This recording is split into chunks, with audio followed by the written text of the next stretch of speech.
Hi everyone, welcome to మన traditional recipes.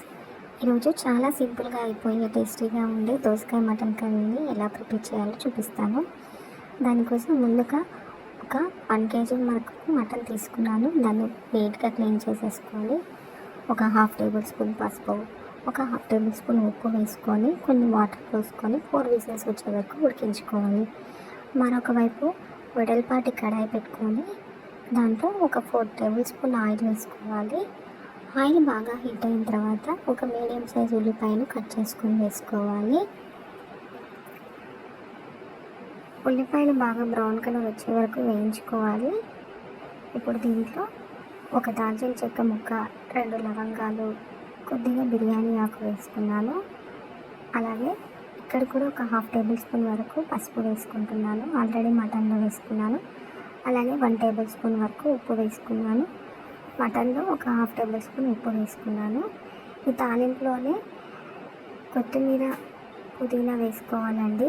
ఆయిల్లోనే పుదీనా, కొత్తిమీర వేయించుకున్నట్టయితే ఫ్లేవర్ బాగుంటుందండి. ఒకసారి ఇలా ట్రై చేసి చూడండి. చివరిలో కూడా కొంచెం యాడ్ చేసుకోవచ్చు. నార్మల్గా అయితే మీరు తాలింపులోనే కొంచెం వేసుకొని వేయించుకోండి. ఫ్లేవర్ మాత్రం సూపర్గా ఉంటుంది. ఈ కొత్తిమీర, పుదీనా బాగా వేగాలి. ఆనియన్ ముక్కలు కూడా గోల్డెన్ బ్రౌన్ కలర్ వచ్చే వరకు వేయించుకోవాలి. ఇలా ఆనియన్ ముక్కలన్నీ వేగిన తర్వాత ఒక చిన్న దోసకాయని విత్తనాలు లేకుండా చిన్న చిన్న ముక్కలుగా కట్ చేసుకోవాలి. అలాగే ఒక టమాటాని కూడా కట్ చేసుకొని వేసుకోవాలి. ఈ దోసకాయ ముక్కలు కొంచెం మగ్గిన తర్వాత ఒక 2 టేబుల్ స్పూన్ వరకు నేను కారం వేసుకుంటున్నాను. మీరైతే మీ స్పైసీనెస్కి తగ్గట్టు వేసుకోండి, సరిపోతుంది.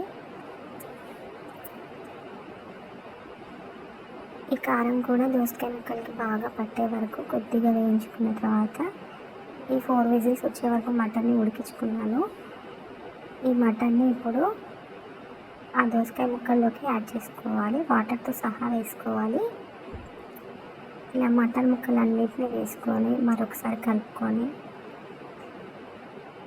ఒక 5 మినిట్స్ వరకు లో ఫ్లేమ్లోనే ఉడికించుకోవాలి. మూత పెట్టుకొని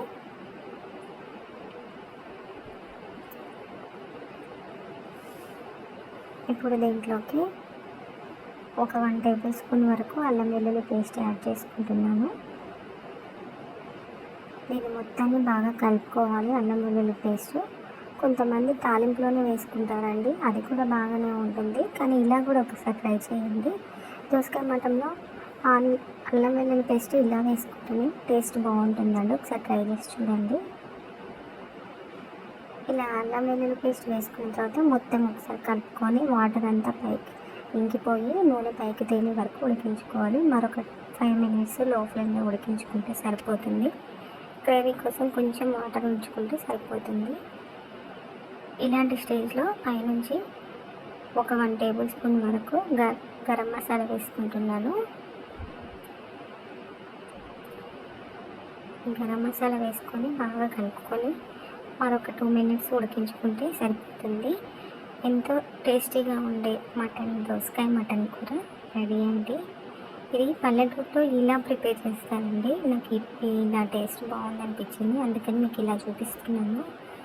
చాలా బాగుంది. ఇలా చేసుకోవడం వల్ల మీరు కూడా ఒకసారి ట్రై చేసి చూడండి.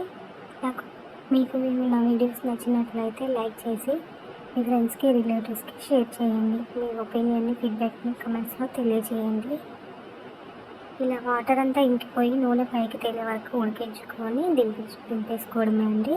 వేడి వేడి అన్నంతో సర్వ్ చేసుకోవాలి. Thanks for watching.